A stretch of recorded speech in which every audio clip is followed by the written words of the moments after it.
안녕하십니까. 날씨가 엄청 덥죠. 학원이 제일 시원하고 좋습니다. 학원에서 공부하시고 또 시원한 도서관 가서 공부하시고 집에 가서 에어컨 틀지 말고. 전기세도 많이 나오는데, 그죠? 전기세 진짜 많이 나옵니다. 그 잘못 틀면 한 10배 이상 막 나옵니다. 생각했던 것보다 굉장히 많이 나옵니다, 전기세는. 그러니까 이 정도면, 이 정도 나왔겠죠. 그거보다 훨씬 많이 나옵니다. 누진제가 그래서 지금 막 시끌시끌하죠. 근데 그 폐지할 수도 없고, 그냥 갈 수도 없고 그렇죠. 폐지했다는 이제 난리 납니다. 그럼 막 전기 엄청 써대죠. 그리고 우리나라 전기 완전, 그죠? 전력난 생기겠죠. 근데 날씨는 덥고 에어컨 갖다 놓고 틀지도 못하고 죽겠습니다. 우리는 그냥 제습에다 놓고 있어, 제습에다. 그죠? 좀 덜 먹으라고, 그죠? 제습도 좀 덜 먹죠, 그래도, 아무래도, 에어컨 틀는 것보다는. 근데 제습도 시원합니다, 나름대로. 제일 좋은 건, 그냥, 더우면 땀 내고, 추우면 떨고, 자연 이치대로 가는 게 제일 좋아요, 그죠? 역행하는 게 힘든 거죠. 자, 근데, 우리 오늘 45페이지 할 차례죠? 지난번에 거기, 16번 문제 풀었나요? 풀었죠? 20번 문제 안 풀었죠? 네, 거기부터 됐습니다. 18번 안 풀 거예요? 20번. 자, 과점주주 얘기가 나왔습니다. 우리가 이 과점주주 부분이 이제 기억하기 전에 이 간주취득 있죠? 이 간주취득은 내용 꼭 기억하시라겠죠? 여기 세부적인 내용 4가지가 어떤 게 간주취득에 해당하는지 꼭 기억하셔야 됩니다. 왜냐면 이 부분이 여러 군데 나온다 했죠? 간주취득이 이 자체로도 시험에 나오고, 그리고 또 어디 나온다 했어요? 중가산세, 그죠? 중가산세 적용하지 않는 경우에 또 이게 있고, 그리고 세율에 특례 세율 중에서 뭐가 있다? 중과기준세율 적용하는 경우, 거기에 대표 주자가 간주취득입니다. 그렇기 때문에 여기 있는 간주취득 내용 4개를 모르면 이 문제 자체를 풀 수가 없습니다. 그러니까 실제로 지문이 굉장히 많이 나오기 때문에 여기 있는 간주취득, 다시는 얘기지만 토지를 뭐 한다? 지목을 변경한다. 그죠? 지목 변경 이렇게 나오고, 그다음 뭐 있어요? 건축물을 개소하거나 이런 거죠. 그러니까 실제 문제는 세부적으로 지목 변경 이렇게 지칭해서 문제가 나오기 때문에, 그죠? 요걸 모르면 이 문제 자체를 못 푸는 겁니다. 그러니까 얘는 그런 차원에서 여러 가지 내용에서 간주취득 꼭 기억을 하고 가셔야 되는 거 기억하시고, 차량, 기계, 장비, 선박에 뭘 한다? 종류 변경. 해서 얘네들이 뭐가 되면 전체 다 가액이 증가. 그죠? 가액 증가가 된다. 그죠? 가액 증가. 그러니까 이게 돼야만이 되는 게 뭐냐면 이만큼을 취득으로 간주해서 이만큼을 과세하겠다는 얘기거든요. 그러니까 가액 증가가 안 되면 나는 늘어난 게 얻은 게 없잖아요. 근데 세금을 내라 하면 안 되는 거죠. 그래서 이게 들어가야 되고, 그래서 이만큼을 과세하기 때문에 얘는 과세 표준이 뭐가 되는 거예요? 증가한 가액 이렇게 나오는 거죠. 그죠? 왜? 이만큼만 취득으로 간주해서 과세할 거니까 여기만 과세하니까 이게 과표가 되는 거죠. 그리고 과점주주의 주식취득, 그죠? 과점주주의 주식취득 이렇게 되는 거죠. 자, 그러면 여기서 이제 지금 나오는 게, 이 부분은 뭐 자체적으로 시험에 되게 많이 나오는 부분이죠. 작년에도 시험에 언급이 됐었고, 지문상으로. 자, 그러면 여기서 말하는 과점주주는 뭘 말한다? 그죠? 이런 거죠. 자, 과점주주는 비상장법인의 주식을 말한다 했죠? 비상장법인의 주식을 말합니다. 상장법인에 해당 안 되고, 그리고 지분을 몇 프로? 네, 50%면 과점주주가 아닐까요? 딱 50%. 아닙니다. 얘는 초과. 그죠? 이때 얘가 과점주주가 된다. 이런 얘기죠. 자, 그럼 이거 나오면 뭐 기억하시겠어요? 첫 번째, 설립 당시 과점주주는 과세한다, 안 한다? 안 한다. 뭐 이거 우리 작년 시험에도 나왔던 거죠. 이건 자주 나온 내용입니다. 그리고 두 번째가 최초로 과점주주가 되면 어떻게 한다 했죠? 전체를 취득으로 간주한다 그랬어요. 여기서 말하는 전체라는 건 이런 거죠. 얘가 지분이 40%였다가 지분 추가 취득해서 60%가 되면 이런 얘기죠. 그럼 최초로 과점주주가 됐다 그런 얘기죠. 그럼 얼마를? 60% 이 얘기죠. 그리고 뭐 있어요? 재차. 그죠? 재차 과점주주는 과점주주였다 아니었다 다시 되면 뭐에 대해서? 증가분해에서 취득 간주한다. 증가분.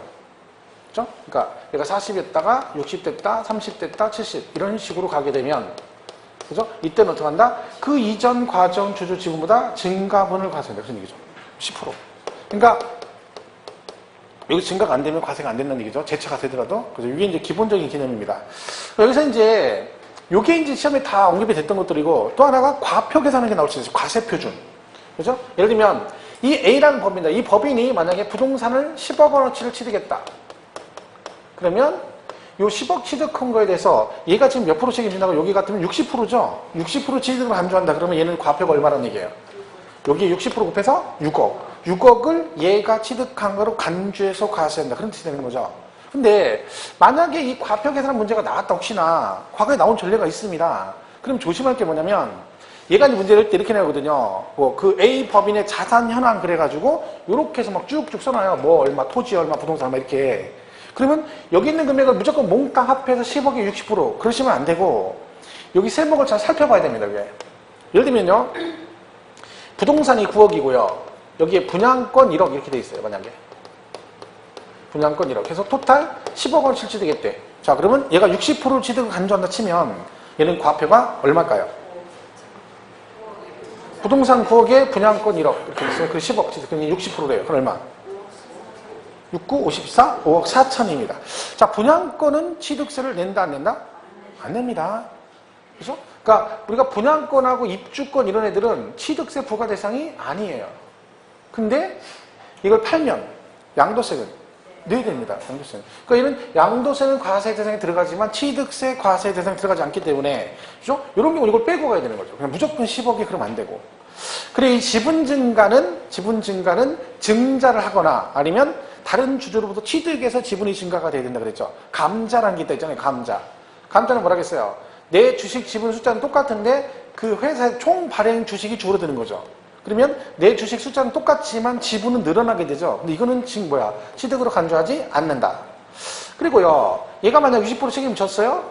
근데 A 법인이 한 달 있다가 부동산을 10억 원어치를 또 취득했어. 그럴 수 있죠. 그 나는 여전히 지분이 60%입니다. 자, 이때는 그러면 얼마를 취득으로 간주한다? 이것도 60% 됐죠? 그리고 한 달 있다가 얘가 10억, 부동산 10억을 또 취득했어. 난 지분 60%예요? 이때는 얼마를 취득으로 간주한다? 이때는 납세 의무가 없어요. 뭐 이게 해병대 아니라겠죠? 한 번 과정주주는 영원한 과정주주 이게 아니라 얘가 지분 변동이 없으면 이때는 60% 냈잖아요. 근데 그 다음에 지분 변동 없으니까 추가로 법인이 취득하더라도 얘는 납세 의무가 없는 거죠. 근데 만약에 얘가 이 당시 60% 내고 여기에 20% 추가 취득해서 이때 80이 된 거예요. 그 당시에 법인이 이만큼을 취득했다. 그러면 이때는 20%만큼 납세 의무가 있으니까 그때는 10억에 20% 이렇게 내는 거죠. 자, 이게 이제 과정주주에 대한 전반적인 얘기입니다. 그러면 그 20번 문제는 간단하죠. 4월 1일에 설립된 비상장법인의 주식을 2015년 1월 5일에 주식 60%를 취득해서 과정주주가 됐대. 그러면 얘가 60이 됐으니까 최초로 과정주주가 된 거죠? 아니었다가. 그리고 나서 얼마? 10%를 팔았어요. 지분이 얼마가 된 거야? 50이 됐다가 다시 얼마? 5%를 취득했다 그런 얘기죠? 그럼 얼마가 됐다? 55%. 자, 이때 그럼 얘는 얼마를 취득으로 간주한다? 납세 의무가 없다. 그래요? 재차 과정주주인데 지분 증가분이 없죠. 그죠? 그럼 안 내는 거예요. 재차는 맞지만 지분 증가분이 없기 때문에 납세 의무가 없다. 이렇게 보시면 되죠? 자, 그래서 답은 뭐 5번이다. 되겠습니다. 자, 그리고 넘어가서 24번을 보겠습니다. 24번. 그 비과세에 관한 얘기 나옵니다. 취득세는 비과세가 5가지가 있는데 실질적으로 뭐 단독으로 시험에 나온 적은 거의 없고 대신에 부가징수 부분 물어볼 때 이 부분이 언급이 되긴 합니다. 그죠? 비과세 부분이. 그래서 전체는 아니더라도 몇 가지 중요한 내용 꼭 기억을 하고 가셔야 되는 거예요. 일단 5개인데 첫 번째 국가등이죠. 국가등. 그죠? 얘는 어차피 다 비과세입니다. 국가등은. 이제 하나 예배 뭘 기억해야 돼요? 외국 정부는 뭘 적용한다? 상호주의를 적용한다. 상호주의. 외국 정부는 상호주의 적용. 이런 거 하나 기억하시면 돼요. 국가는 전부 다 비과세인데 뭐 외국 정부 등은 상호주의를 적용한다. 그러니까 국가에 기속되거나 기부채납 조건으로 취득하는 것들은 비과세 중입니다. 왜? 최종 수익권이 국가한테 갈 거니까. 그럼 이러면 있죠. 국가한테 기속을 시키기로 해서 했는데 얘가 그걸 뭐 했어? 기속을 안 시키고 다른 사람을 팔 수도 있죠. 그땐 비과세 당연히 안 되겠죠. 당연히 전제 조건이 얘한테 넘어갈 거니까 비과세. 두 번째가 신탁재산이 나오죠. 자, 요 신탁은 무슨 명의 신탁을 말하는 게 아니라겠죠? 이건 뭘 말한다? 신탁법상의 신탁을 말합니다. 그러니까 우리가 뭐 많이 나왔었잖아요. 얘가 얘한테 뭐를 해? 재산을 신탁을 해. 그럼 얘를 뭐라고 한다? 위탁자 그러고, 그죠? 얘를 수탁자라고 한다 했죠. 위탁자, 수탁자. 그럼 지금 이 말은 을이 어쨌든 취득을 한 거죠. 등기를 넘겨받았으니까. 그럼 이때 얘는 취득세를 낸다, 안 낸다? 안 낸다. 왜요? 이건 뭐 매매한 게 아니잖아요. 관리 목적으로 등기만 넘겨주는 거니까 형식적으로 소유권만 넘어간 거니까 얘는 뭐야? 비과세 주겠다. 얘가 사정이 생겨서 병한테 넘어가면 마찬가지로 하겠죠. 얘를 뭐라고 한다? 새로운 수탁자 그럽니다. 얘도 그냥 관리 목적이죠. 똑같이 비과세고. 계약 기간이 끝나거나 해지가 되면 어떻게 돼? 원위치해야 되죠. 그 원 주인한테 돌려줘야 되잖아. 이것도 뭐야? 비과세죠. 왜? 얘는 자기 거 찾아오는 거잖아, 그냥. 그러니까 이거 형식적으로 얘네끼리 왔다 갔다 하는 건 비과세예요. 그래서 뭐기에 그랬어요? 탁탁탁이 비과세예요. 탁탁탁. 얘는 위탁자라고 수탁자, 수탁자, 신수탁자, 수탁자, 위탁자 이렇게 하면 비과세입니다. 근데 중간에 뭐 수탁자로부터 뭐 수익자 이런 식으로 나오면 얘는 탁익 그럼 얘는 내야 된다. 그죠? 여기 이제 비과세입니다. 그러면 만약에 얘가 A하고 B라는 부동산이 있었는데 이걸 얘한테 신탁을 했어요. A, B 이렇게. 그죠? 그럼 명의가 지금 을 앞으로 되는 거죠? 자, 근데 이 위탁자 지위가 병한테 이전됐다. 위탁자 지위가 병한테 이전됐다는 얘기는 뭔가 얘한테 넘겼다는 거죠, 다. 그러면 이 새로운 위탁자는 요 신탁재산 있죠, A, B. 이거는 누구 거예요? 병 거죠.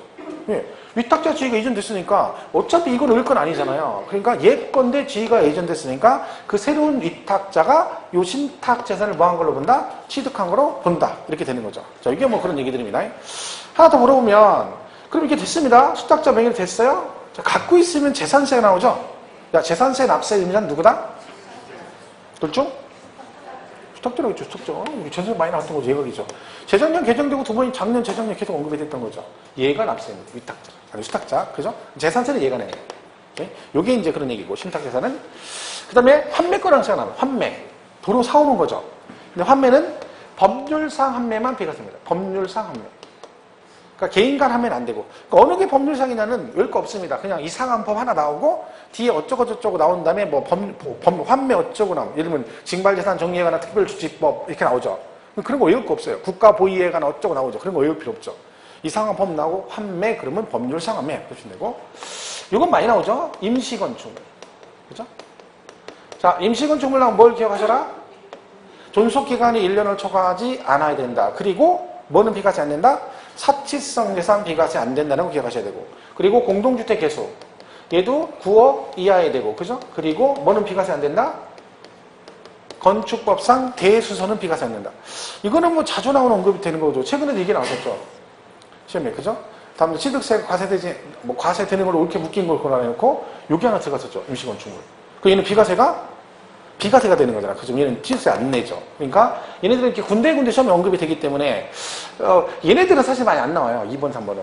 주로 이제 많이 나오는 게 요 4번, 5번하고 아니면 이 국가등이 주로 언급이 많이 됩니다. 그러니까 24번 문제를 그냥 보시면 되죠. 비과세는 내용이 다 옳지 않은 것. 1번 뭐 이상한 법쭉 나왔죠. 그리고 뒤에 환매라고 돼 있잖아. 그럼 뭐요? 비과세 그냥 보시면 되고. 2번은 민법상 재산분할로 취득하는 경우라고 돼 있습니다. 우리 양도세 배울 때 그게 나시나요? 이혼할 때 위자료를 물어주면 부동산을 주게 되면 그런 얘기죠. 이혼할 때 위자료를 부동산 주면 양도로 봐요. 근데 얘가 뭐 했어? 예, 재산분할로 이전하게 되면 얘는 양도로 본다 안 본다? 안 본다. 그럼 얘는 그래서 양도세 안 내요. 자, 그럼 여기 있죠. 을은 재산분할로 뭐 한 거요? 취득을 한 거죠. 그럼 얘는 그럼 취득세를 내느냐 안 내느냐 그 얘기죠. 남편이 이혼하면서 법원에 재산분할 청구를 해가지고 법원에서 몇 대 몇으로 나눠라 그래서 남편이 본인 소유의 부동산을 부인한테 이 명목으로 주었습니다. 그럼 부인은 본인 앞으로 등기를 해야 되죠. 자, 그럼 얘 때는 취득세 낸다 안 낸다? 내야 된다. 제세 공과금은 본인 부담이다. 그랬잖아요. 그러니까 남편이 이혼이자료를 상가를 준다 그러면 어떻게 돼? 등기해야 되잖아. 그럼 등기 비용은 본인 부담이라니까, 본인 부담. 그러니까 제가 말했잖아. 이럴 때 혹시 모르니까 비자금 있어야 된다. 그래야 나중에 저런 일이 발생하면 즉각 등기를 해가야지. 좀만 기다려 그러면 안 된다니까요. 그럼 좀만 기다려 너 마음이 변할 수 있으니까. 그죠? 얘는 세금 내야 됩니다. 비과세가 안 되는 거야. 그러니까 재산분할로 취득. 근데 이게 잘못하면요. 여기에 꽂혀버리면 양도세를 안 내니까 당연히 취득세도 안 낸다라고 생각할 수 있습니다. 근데 아닙니다. 얘는 양도세는 안 내지만 뭐는 내야 된다? 받는 사람은 취득세는 비과세가 안 되는 거예요. 그러니까 지금 2번이 그죠? 취득세를 부과하지 아니한다. 땡. 틀렸죠? 3번 공동주택 개수 비과세 한다겠죠? 보시면 되고. 그 다음에 4번 신탁재산. 위탁자로부터 수탁자. 탁이잖아. 그럼 뭐요? 비과세. 그죠? 5번 국가 등은 비과세. 두 번째 줄에 다만 대한민국 정보기관의 취득에 대해서 과세는 외국 정부의 취득에 대해서는 그러하지 아니하다. 그러니까 외국 정부는 무조건 비과세 주는 건 아니고 상호주의 적용한다. 그죠? 그랬죠? 보시면 됩니다. 비과세는 뭐 보시면 될 것 같고. 자, 넘어가서 취득시기에 관한 얘기 있죠? 28번 문제 볼게요. 취득시기. 우리가 뭐 취득시기 부분은 그 문제는 몇 개 안 되는데 보세요. 일단 대표적으로 유상승계가 나오죠? 유상승계. 자, 유상승계 취득은 어떻게 돼 있다? 사실상 잔금 지급일과 계약상 잔금 지급일 두 개로 나눠집니다. 그러니까 요거는 무조건 실제 잔금 지급한 날, 요거는 계약서의 잔금 날짜 그런 뜻이죠. 자, 여기 조심할 것은 얘네 둘이는 서로 관계가 없다. 무슨 얘기냐면 이게 실제 잔금 지급일로 간다 그랬죠. 그럼 여기에 해당이 되는 애들은 그 계약서의 잔금 날짜와 상관없이 무조건 뭘로 간다는 거예요. 실제 잔금 지급일을 취득일로 본다는 뜻이고 여기에 해당되는 애들은 이거보다 먼저 돈을 주건 나중에 주건 관계없이 뭘로 간다? 계약서의 잔금 날짜로 간다. 이런 의미입니다. 여기 뭐 있다 있어요? 국수 공판장에서 5개가 있다 했죠. 그러니까 누가 봐도 믿을 수 있는 거래. 이 5개가 실제 잔금 지급. 요거 빼고 나머지는 다 뭘로 간다? 계약상 잔금 지급일로 갑니다.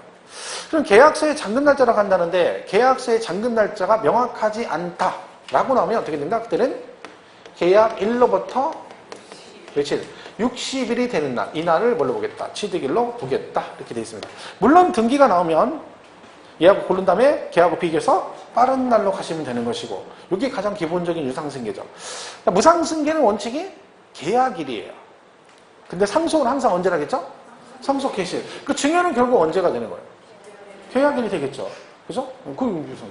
그 다음에 이제 나오는 게 이제 건축물, 건축, 이런 게 나옵니다. 자, 내가 직접 건축하는 경우도 있고요. 그 다음에 도시개발법상 환지로 취득하는 경우도 있고, 그 다음에 정비법상 소유권 이전 고시를 취득하는 경우도 있습니다. 세 가지가.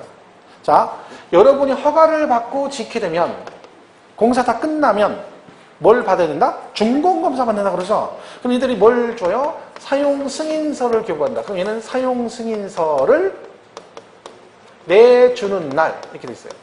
그죠? 이렇게 돼 있고 도시개발, 자, 환지는 여기 나오죠. 환지. 그죠? 도시개발법 환지 나오죠. 환지는 뭐예요? 환지 나오면 환지처분 공고일의 다음날 보시면 돼요. 환지처분 공고일의 다음날 이렇게 돼 있죠. 그리고 소유권 이전 고시란 말은 무슨 법에 나옵니까? 공법에서. 정비법에 나오죠. 도시물 주거환경 정비법 사업시행 절차 보면 공사 다 끝나고 소유권 이전 고시하면 그 다음날 어쩌고 이렇게 나오잖아요. 그럼 여기 나오는 거죠. 이 도시물 주거환경 어쩌고 그러면 이걸 얘기합니다. 소유권 이전 고시의 다음날. 그죠? 이렇게 돼 있어요. 이렇게 돼. 이게 끝 아니죠? 얘네 셋 다 뭐다? 이것과 사실상 사용일 중 말은 이렇게 해야 돼요. 이렇게 됩니다. 이렇게 얘는 뭐야? 사용 승인서를 내주는 날과 사실상 승인 중 빠른 날. 환지처분 공고일의 다음 날과 사실상 사용일 중 빠른 이렇게 하면 돼요. 그죠? 이거 보시면 되고. 일단 1번은 보시면 틀린 것 그랬는데 환지처분 나왔죠? 그럼 뭐예요? 환지처분 공고일의 다음 날과 사실상 사용일 중 빠른 날. 2번 개인 간 매매의 경우 계약상 잔금 지급일 전후에 실제 잔금을 지급하든지 말든지 얘는 뭘로 간다 했어? 계약상 잔금 지급일인데 얘는 사실상 잔금을 지급하면 실제 잔금 지급일을 취득일로 한다. 땡! 틀렸죠? 그 관계없다 그랬죠? 그 다음에 우리가 이제 계약을 하잖아요. 그럼 취득을 했네요. 근데 중간에 계약이 해제가 될 수도 있죠. 그렇죠? 그러면 중간에 계약이 파기가 됐어. 그러면 취득을 안 한 게 되는 거죠. 근데 문제는 그냥 당사자가 합의가 잘 되면 텐데 만약에 법적으로 문제가 되면 입증이 돼야 됩니다. 그러니까 원칙적으로는 계약이 해제된 사실을 객관적으로 입증해라 그래요. 그럼 입증은 어떻게 하느냐? 그 방법이 나옵니다. 일단 기간이 나오죠. 자, 입증은 취득일로부터 며칠 안에 60일 이내 이런 말이 나와요. 그죠? 자, 이게 왜 60일이다? 이게 취득세 신고 납부 기한이거든요. 그죠? 그러니까 얘가 정상적으로 그냥 절차를 밟아갔으면 어차피 60일 안에 뭐하고 취득세 신고하고 등기를 했을 거 아니에요. 그러니까 입증도 신고 납부 기한을 하라는 얘기야. 그래서 60일이에요. 자, 근데 입증이 이제 있어요. 화해조서라는 게 나오고 인락조서로 입증 이런 말이 있어요. 여러분 화해조서와 인락조서가 나온다는 얘기는 소송이 걸렸었다는 얘기죠.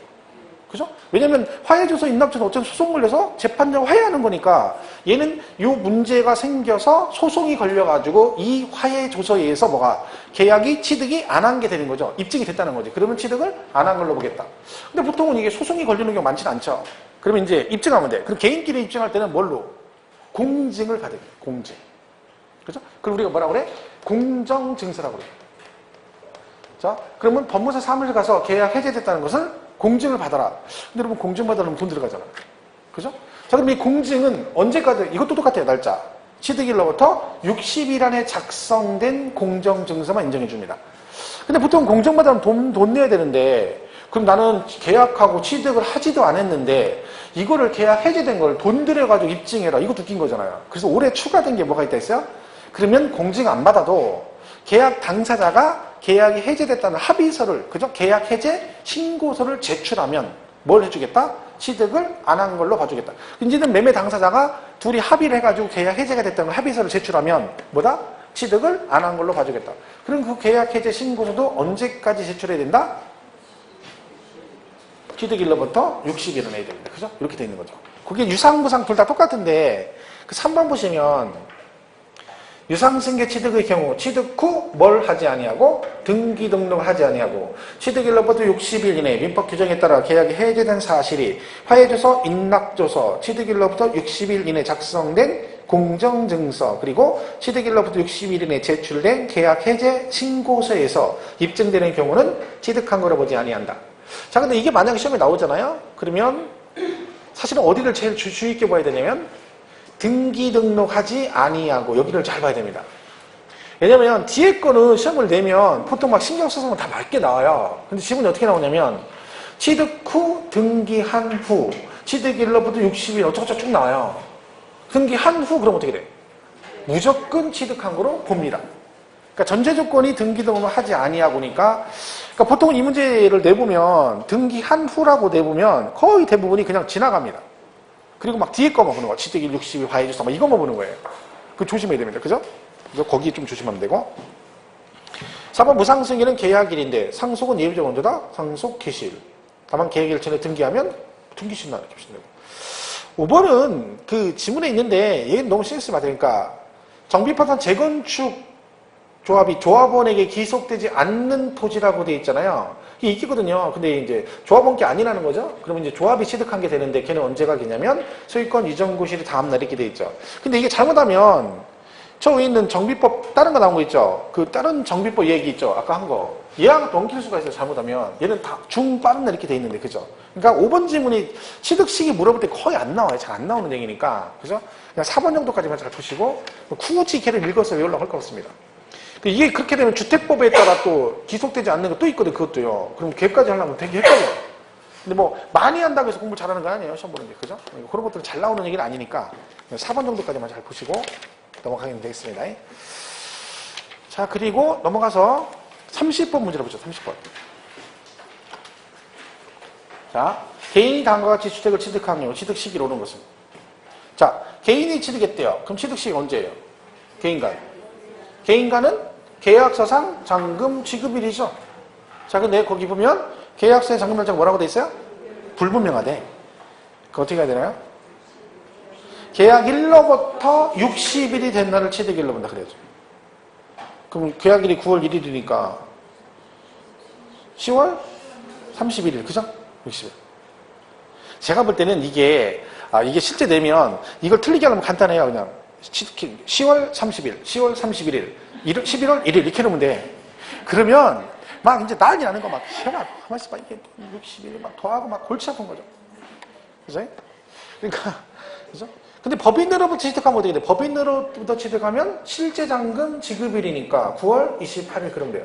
근데 만약에 이 지문이 이렇게 나왔는데 이 박스 안에 만약에 등기치 날이 같이 나오면 법인의 경우는 같이 해서 정리를 해야 됩니다. 그죠? 근데 어쨌든 없으니까 여기서 이제 계약상 잔금 날짜가 불분명하다. 그러면 계약일로부터 60일이 경과된 날을 취득일로 보고 법인은 실제 잔금 지급일로 간다. 이렇게 하시면 되죠. 그래서 3번이다. 이렇게 되겠죠. 그 다음에 그 옆에 이제 연부취득 얘기가 나옵니다. 연부취득. 연부취득. 날짜 왜 80일이야? 오늘 79일인데. 어제가 80일 아니에요? 오늘이 80일이야? 그죠? 아니, 어제 가니까, 오늘 79일인데, 어제 하고 가니까 저기 80일이던데? 시간이 엄청 많이 남았죠? 80일이면. 그럼 80일이면 세계 일주를 할 수 있는 시간이 3개 일주. 애들 아시죠? 어렸을 때 책 읽었잖아. 80일간의 세계 일주. 야, 세계 일주를 할 시간에, 그 시간에 공부를 하는 거. 진짜 징그러운 거죠. 징그럽게 긴 시간이지. 세계 일주 할 동안에 계속 공부를 하는 거야, 나는. 미쳐버리는 거지. 너무 시간이 많이 남았어요. 시간은 많이 남았죠. 근데 마음의 여유가 없는 거지.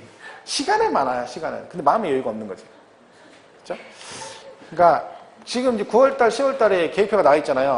다 보시면 9, 10월 6주 내내 문제만 풉니다. 그죠? 6주 내내 문제만 풀어. 그럼 과목당 40문제면, 그러니까 이론 도움 들어가 있더라고요. 핵심 뭐 이렇게 해가지고. 그럼 4번만 한다 해도 40문제씩은 4, 46? 160문제입니다. 여러분, 그거 160문제면 굉장히 많은 겁니다. 문제. 그러니까 그런 그것만 완벽하게 이해하면 고득점은 아닌 60점 맞을 수 있습니다.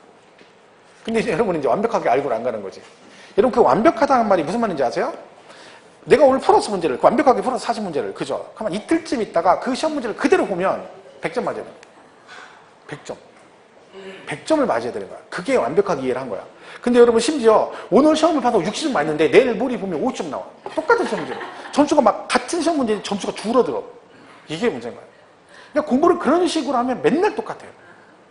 성적이 절대로 안 늘어요.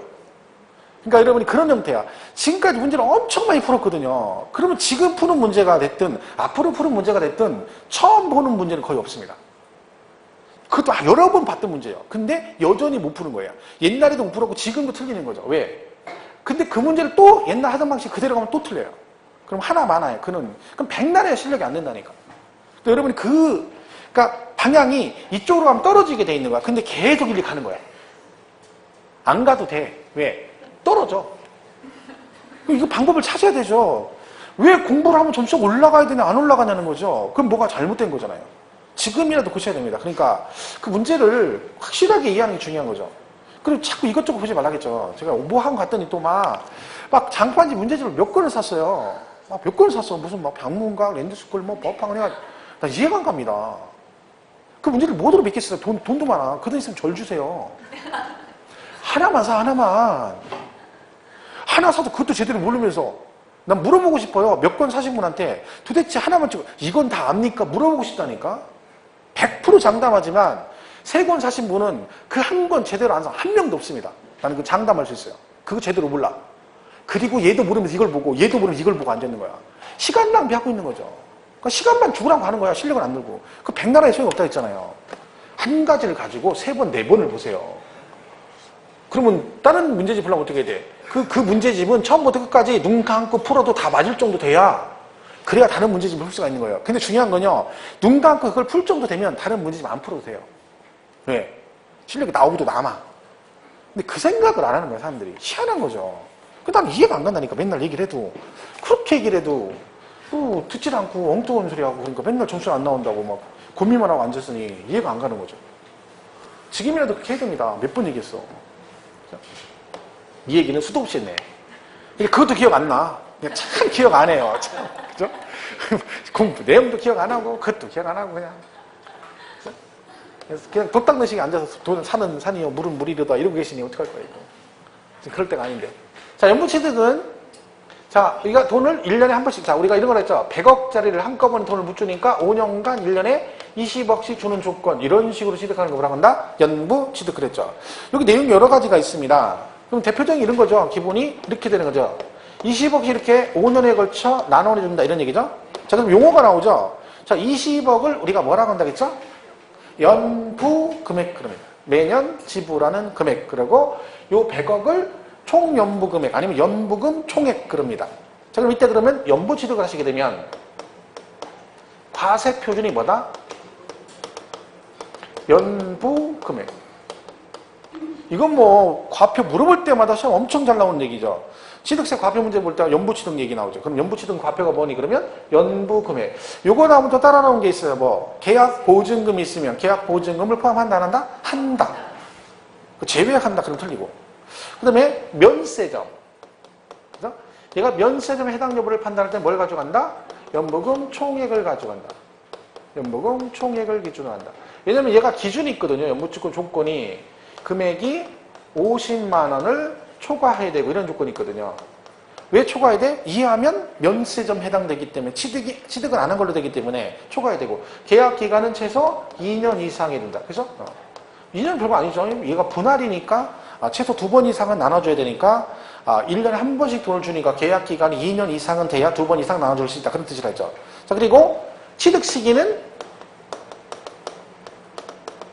사실상 연부금 지급일, 그러면 실제 연부금 지급일 이렇게 되죠. 그러니까 얘는 계약서를 쓸 거 아니에요. 매달 1월 1일에 내가 20억을 주겠다라고 계약서를 쓰면 그날이 뭐가 되는 거예요?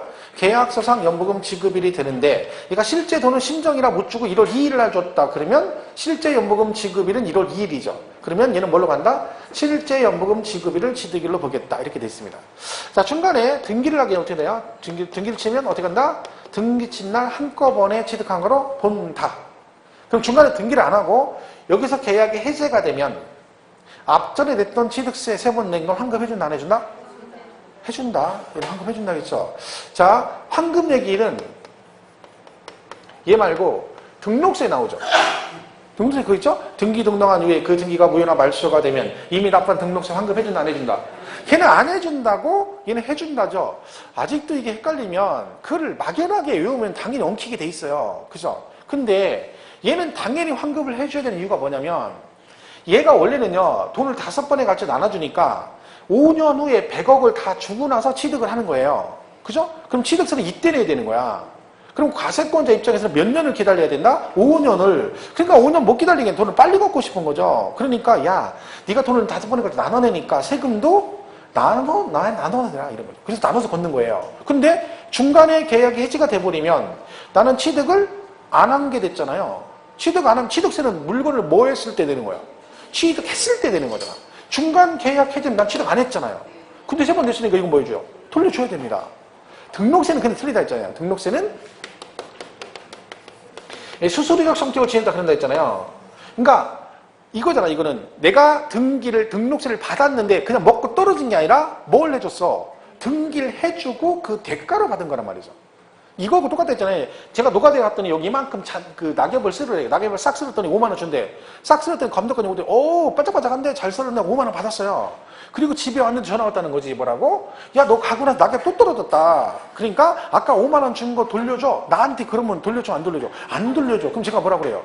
야, 아까 내가 딱 쓸고 네가 검사할 때 그걸로 너랑 나랑 셈 끝난 거잖아. 그러니까 나중에 뭐 낙엽이 떨어지면 비가 오든 눈이 오든 나공한 게 없다. 그 얘기야.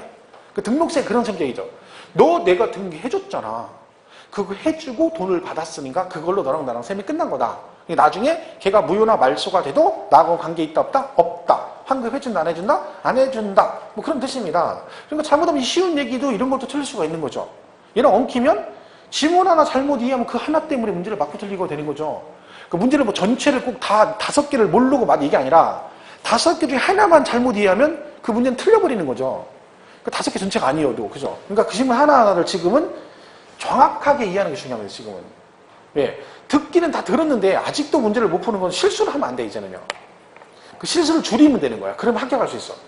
문제는 많이 풀었어요. 지금도 많이 했고. 그거를 실수만 줄여주면 충분히 60점은 나오고도 남습니다. 자, 이게 이제 연부취득 전반적인 얘기다. 이렇게 보시면 되고. 자, 그러면 32번 문제가 연부취득 얘기예요. 옳지 않은 것. 1번 매매 계약상 연부계약 형식을 갖추고 일시에 완납할 수 없는 대금을 몇 년 이상, 2년 이상에 걸쳐 일정의 시 분할에 지급하는 걸 말한다. 그죠? 그리고 2번 사실상 연부금 지급일을 각각의 취득일로 본다. 다만 연부취득 중 등기를 하게 어떻게 한다? 등기신 날 일시에 취득한 거로 본다. 3번 연부취득 중 계획이 해제된 경우는 취득을 그렇게 아니한다. 그러나 이미 납부한 취득세는 환급 대상이 될 수 없다. 땡. 틀렸죠. 환급해주는 데 답이 3번이 틀린 거죠. 연부취득은 과표가 뭐다? 연부금액이고 5번 면세점은 연부금 총액을 기준으로 판단한다. 됐죠? 자, 이렇게 보시면 됩니다. 자, 넘어가서 36번 이제 과표 얘기가 나옵니다. 과세 표준.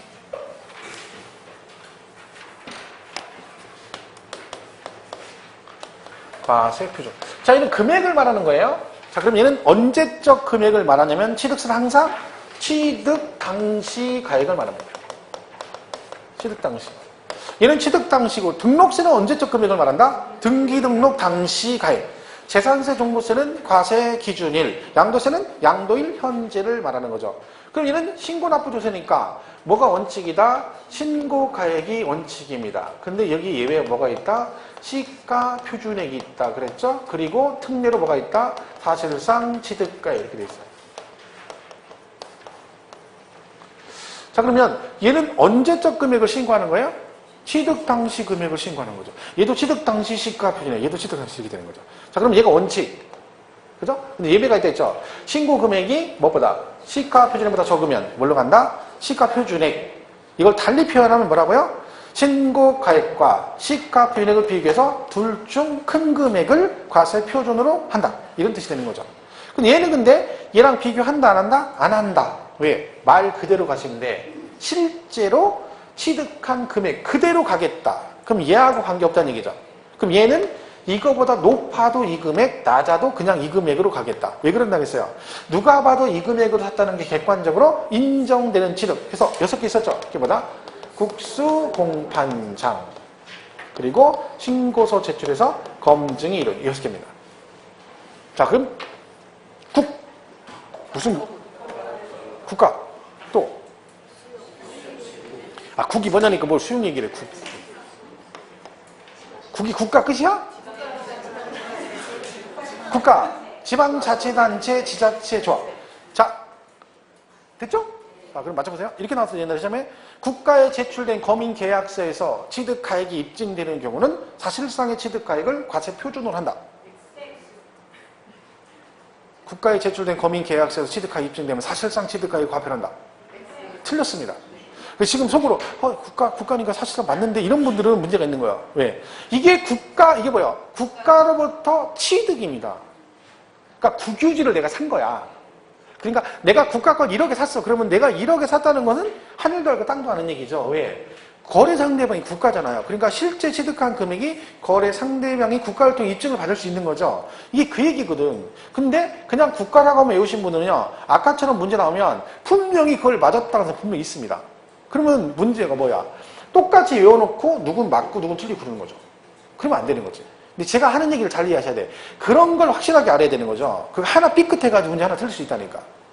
국가, 수입의 양로, 공매, 경매, 판결문, 법인, 장부로. 이 공은 공정증서 여기 해당된다는 데다. 이 공이 뭐예요?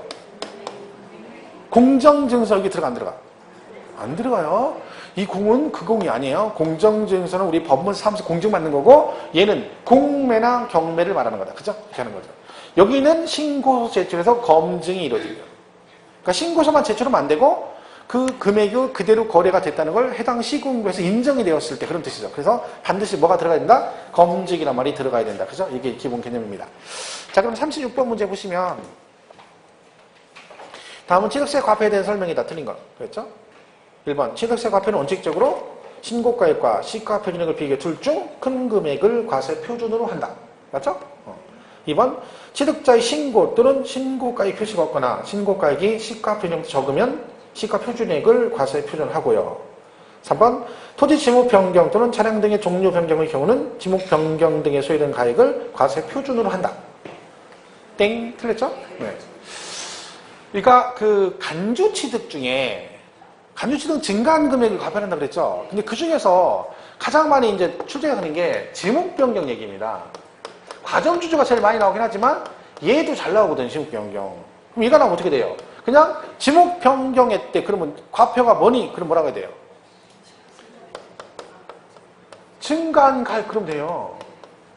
이게 원칙이잖아요. 그냥 아까 간주심 증가한 가액이잖아. 그러니까 끝이에요. 근데 뭐라고 나오면 법인 장부나 이렇게 나오면 뭐에 따라 판결문으로 뭐가 되면 그 지목 변경에 소요된 비용이 뭐가 되면 입증되면 이렇게 나오면 이걸 통해서. 그러니까 지목 변경할 때 돈 들어가잖아요. 그 비용이 있단 말이죠. 그 비용이 법인 장부나 판결문에서 이 금액을 들어갔다는 게 입증되면 그때는 뭐다? 그 소요된 비용을 과세 표준한다 그래요. 이거는 그러니까 간단한 거죠 사실은요. 지목 변경 얘기 나왔을 때 판결문 법인 장부 입증이란 말이 안 나오면 그냥 무조건 뭐라 하면 돼? 그냥 증간 가액 그러면 되는 거고. 지금 3번 지문은 이 말이 없잖아요. 법인 장부. 근데 비용으로 한다 그러면 안 되지.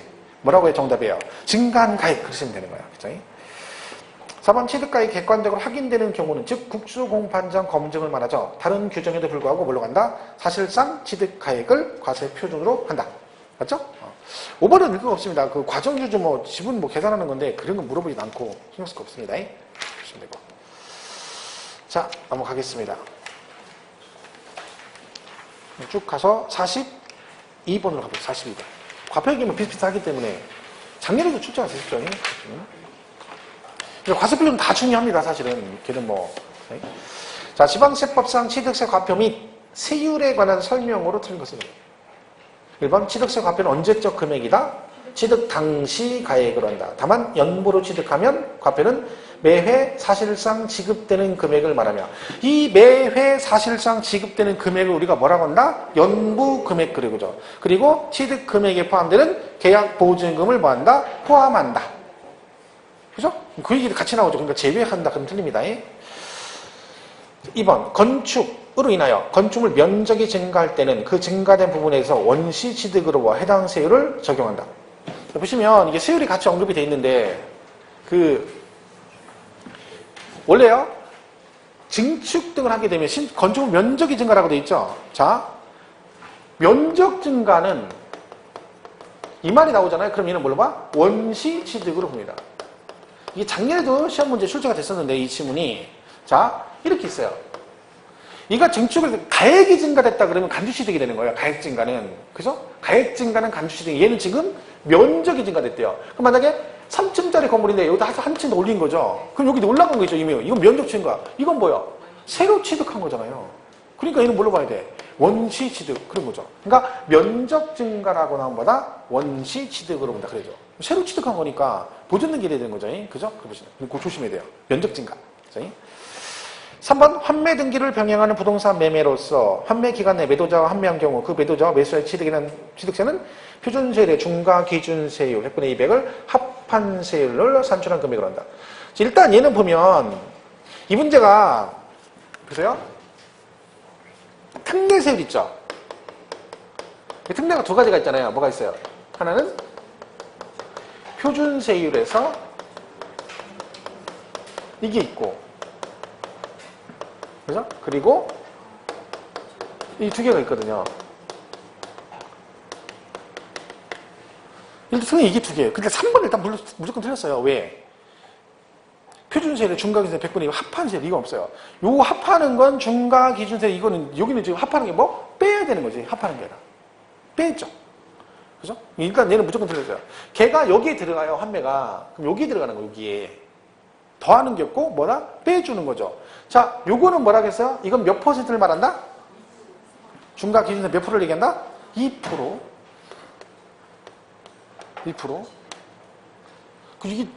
그러니까 이게 문제가 뭐냐면 중과 기준세 이렇게 외웠어요. 그럼 문제 이렇게 나오면 어떻게 돼요? 토지 지목을 변경해서 가액이 증가되면 취득세 세율은 2%이다. OX.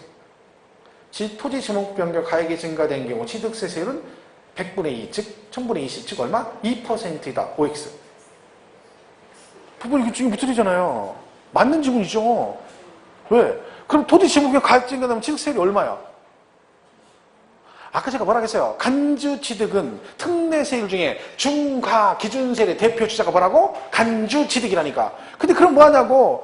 아 그래 간주취득이 대표적인 중과 기준세 이렇게 외워놓고 그건 알아. 근데 문제 뭐라거나 토지 지목 경우로 가액이 증가되면 취득세율은 2%다 그러면 얘는 또 뭐야? 이러는 거죠. 아 얘가 2% 말하는 거잖아요. 그럼 간주취득 여기 들어간다며요. 그죠? 그럼 간주취득 하면 세율이 얼마라는 거예요? 2%. 그게 2%잖아요. 아 이게 왜 2%에 이거 왜 근데있어요 이게 취등록세 통폐합돼서 그런다고 얘기 안 했습니까? 그죠? 개정적인 취득세 등록세가 있는데 얘도 비과세 얘도 비과세 이런 게 있었고 얘는 비과세 얘는 과세 얘는 과세, 얘는 비과세. 이런 게 있었다는 거지. 따로따로 낼 때, 그죠? 근데 이거 통폐합됐어. 그럼 얘네들은 뭐요? 둘 다 비과세니까 취득세도 뭐 하면 돼? 비과세 하면 되죠. 아까 비가 5개 있죠? 걔네들이 뭐요? 개정적이 되네 취득록세가 둘 다 비과세였던 애들이죠. 근데 얘네들은 여기다 못 집어넣어요. 왜? 하나만 비과세가 되잖아, 서로. 이게 못 들어가는 거지. 그래서 얘는 어디로 갔고, 요리 갔고, 얘네들은 모아서 1, 2 간 거예요. 그게 무슨 얘기야? 얘는 취득세를 안 냈죠. 그 뭐만 냈어? 등록세만 냈던 애들은 요리 가는 거예요. 그럼 요게 뭐라고요? 취득록세 합한 거고, 요게 2%니까 여기서 2%를 빼주란 얘기는 취득세가 세율이 하나밖에 없었다겠죠. 몇 프로? 2%. 이거 빼주란 얘기야, 이거. 그 2% 빼주면 뭐만 남아요? 등록세만 남죠. 그럼 얘는 여전히 취득세를 안 내고 뭐만 내는 거야? 등록세. 여기는요, 2%만 내려잖아요. 그럼 무슨 뜻이야? 취득세는 냈고 등록세는 안 냈던 애들은 등록세 내면 안 되니까 과거 취득세 2%만 내라. 그게 여기 들어가는 거죠. 간주 취득이 왜 2%만 내겠어요? 토지 지목을 변경하면 등기는 안 하잖아요. 왜? 소유권 변동이 없잖아.